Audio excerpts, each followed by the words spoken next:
देखिए, आज चर्चा हम बिहार पुलिस की करने वाले हैं, जिनके ऊपर जिम्मेवारी रहती थी कि बिहार को सुरक्षा देना, बिहार के एक एक नागरिक को सुरक्षा करना। लेकिन आपको बताएं, कुछ दिनों पहले जो घटनाएं हुई हैं, डीजीपी आरएस भट्टी जो हैं वो अब जो है केंद्रीय प्रतिनियुक्ति पे चले गए हैं।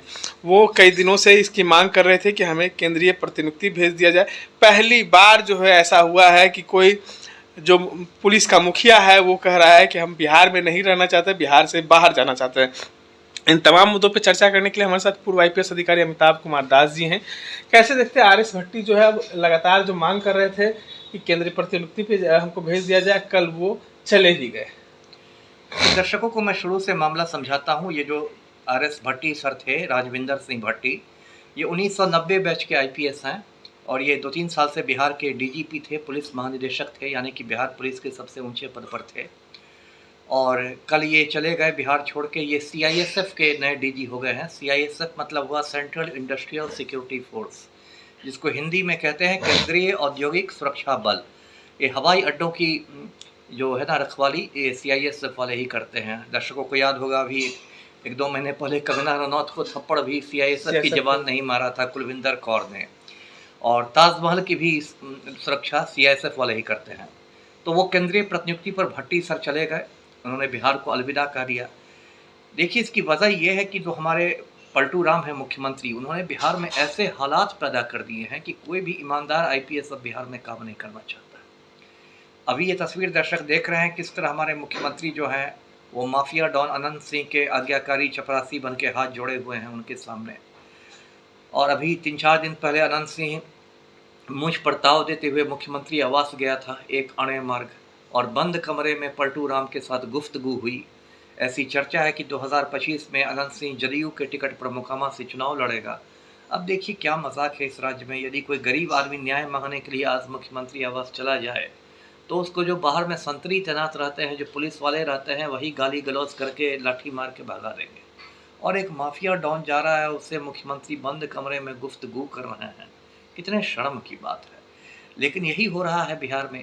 देखिए, भट्टी सर तो चले गए और अभी मेरी जो जानकारी है 13 और आईपीएस अधिकारी लाइन में लगे हुए हैं। 13। ऐसा क्यों, ऐसी परिस्थिति लगातार क्यों बन गई? क्योंकि मुख्यमंत्री के बारे में आप बोल रहे हैं, वो तो सुशासन की बात करते हैं बिहार में। बात ना करते हैं सुशासन की, लेकिन एक कहावत है ना, आपने सुनी होगी कि हाथी के दांत खाने के और होते हैं दिखाने के और। तो अब पलटू राम के भी वही दांत हैं, हाथी वाले। बात करते हैं सुशासन की, बोलेंगे हम ना किसी को फंसाते हैं, हम ना किसी को बचाते हैं, लेकिन असलियत है कि सारे माफिया को बचा रहे हैं। अभी यदि अनंत सिंह की भी हाईकोर्ट से रिहाई हुई 15 रोज पहले, तो इसलिए रिहाई हुई क्योंकि पलटू राम ने पुलिस अधिकारियों को आदेश दे दिया था कि कोई भी सबूत हाईकोर्ट में पेश नहीं किया जाए। सबूत नहीं पेश हुए, अनंत सिंह रिहा हो गया। पिछले साल याद होगा दर्शकों को, अप्रैल महीने में आनंद मोहन जो एक सदा याफ्ता खूनी है, उसको पलटू राम ने जेल से बाहर निकाल दिया। उसके लिए जेल मैनुअल में संशोधन कर दिया गया, कायदे कानून बदल दिए गए सरकार के, क्योंकि पलटू राम को राजपूत वोट बैंक में संधमारी करनी थी।